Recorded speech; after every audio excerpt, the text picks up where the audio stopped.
What exactly did Trump do? Specifics matter, details matter. We do actual reporting on this show, unlike elsewhere. Well, let's go through it. The best piece I saw was in the Wall Street Journal, which kind of sums up three core tenets of the executive orders called Trump's executive orders. Handily enough. He escapes Pelosi's political trap, but uses Obama's pen and phone method. What they're talking about here is Pelosi was trying to set him up. Pelosi, master political tactician. Chris Wallace on Fox this weekend wrecked her on that, by the way. Pelosi, so we're clear on what happened here. Pelosi thought she had Trump penned in, pun intended. Pelosi's like, if we don't get what we want, $3 trillion in new spending, no litigation protection for businesses. They don't want any litigation protection for businesses at all because they're in the pocket of the trial bar, the trial lawyers.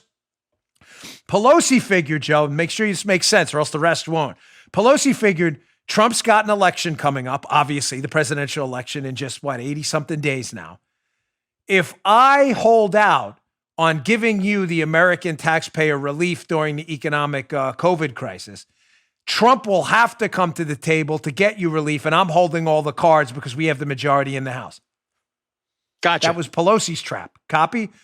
Trump basically took Pelosi's trap and threw her trap into his trap for a double trapperooski. And won because he said, okay, well, I don't have to negotiate with you. I'm going to sign executive orders instead and then make you block them. What's that? You like that? The double trapperooski? What's that? The flipperoo? Yeah, Paul is right. The dipsy-do flipperooski. I tried that stunt on Paul when we were dating. It didn't work. The dipsy-do flipperooski.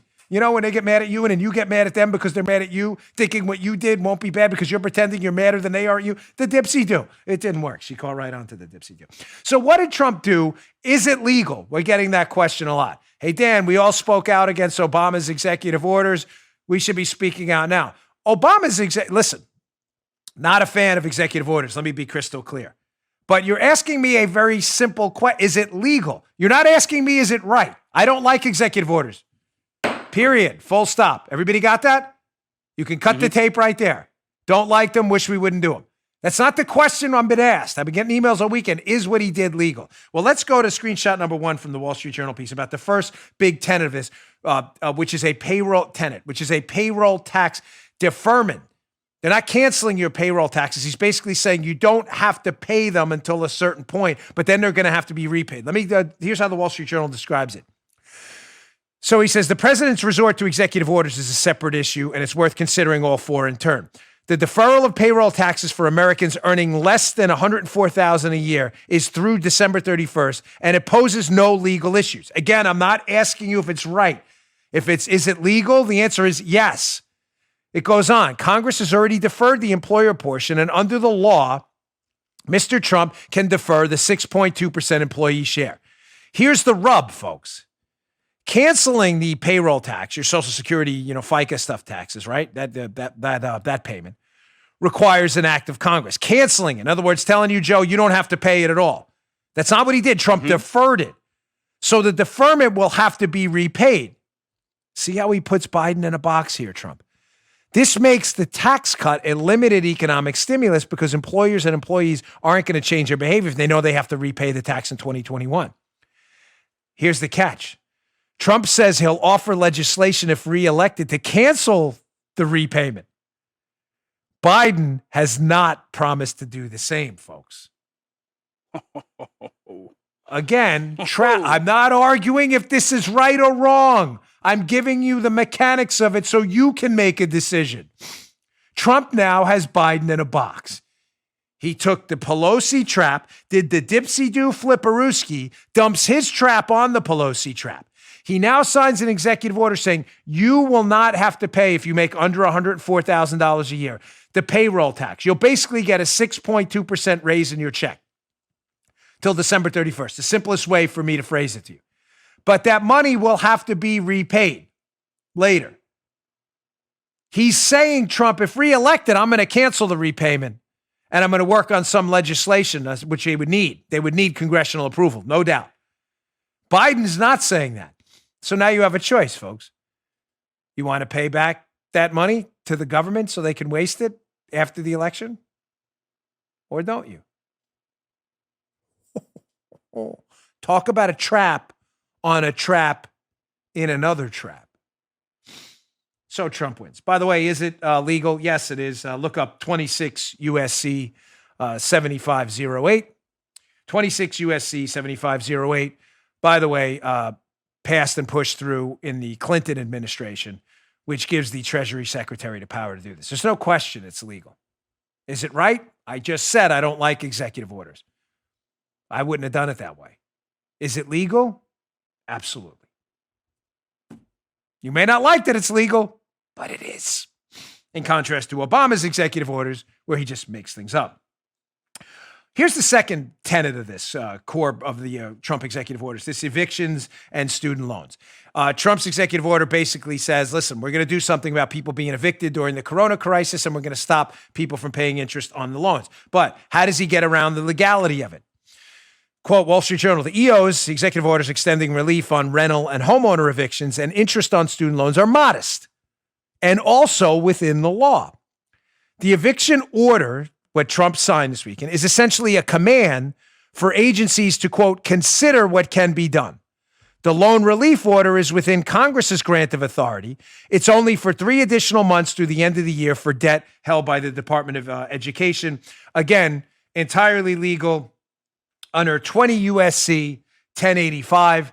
I have an article by Twitchy in the show notes today that shows you a Twitter thread where they lay out these laws. That's 20 USC 1085. It's actually highlighted for your liberal friends who will insist Trump doesn't have the authority to do this. I'm not asking you to like it. I'm just telling you it is absolutely legal under 20 USC 1085 to defer that interest. It's right there in the law. You can read it yourself. May not like it, but it is what it is. This one will be a little more problematic. The third tenet of it was an extension of unemployment benefits where Trump is essentially taking some money that was assigned to FEMA and reallocating it towards unemployment benefits. They're going to have a problem with this one. Let me get to this last one here. Screenshot from the Wall Street Journal. It says, Mr. Trump's worst order would be to redeploy up to $44 billion from FEMA Disaster Relief Fund to finance extra jobless benefits by $300 a week, plus $100 a week if states choose to match it with previous relief money. Now, this one he could find himself in a bit of legal hot water. But again, I don't like executive orders, period, full stop. Is it legal? I don't know. He'll have a tough time and they'll probably get sued. Who's going to sue? Who's going to sue? The Democrats? You remember Friday's show? Trapperooski, Dipsy Dooski, Flipperooski. You want to be Nancy Pelosi in the House of Representatives suing in the middle of the corona crisis over repartitioned and reallocated money that is going to people's unemployment benefits? I'm just asking. You know what? Trump may lose in court, probably will lose in court on this one. The other two, he's fine. The other two are perfectly legal. The evictions, the student loans, and the payroll tax deferment, entirely legal. They will get laughed out of court. This one, they'll probably win. You got an election coming up. You want to do that? The answer is the Democrats are so stupid up on the Hill that they probably will. They probably will sue and go to court to stop unemployment benefits. Good luck. Hope that works out for you. Let me just hit up on Obama quick, a couple of things about Obama. You know, ladies and gentlemen, Obama's done this frequently where he's entirely reinvented the law. And that's why I don't like executive orders, because we're going to get a liberal president again one day who's going to do the same thing. But remember when he reallocated that cost-sharing money in Obamacare? It wasn't allocated by Congress. Yeah, remember that? Where were the Democrats on that one? The answer is nowhere. They were quiet. Remember Obama's issuing of work permits under DACA? No authority to do that whatsoever under an executive order. Matter of fact, so little authority to do it, Obama's actually on tape saying he can't do it. Remember that? I can't do it. I can't do it. I need Congress. Remember that? Yeah, that one, when he did it anyway. So, and finally, the payroll tax. Remember when Obama suspended the payroll tax? I had video on it, but it's from another outlet, and I can't. It's actually, I don't want to use it. It's actually Obama on tape saying, yeah, we're going to suspend the payroll tax, and it's really great. So liberals, whereas we're principled on this, don't like executive orders, wish this would be handled a different way. Ours, one, in the first 3 cases are actually legal, and in the 4th case, don't like it, but go ahead and sue, have fun. But your opinion on executive orders is meaningless because you did nothing about the cost-sharing executive order, nothing about work permits on DACA, and nothing about the payroll tax when Obama's in office. So please, mouth, no credibility whatsoever. You just heard Dan Bongino.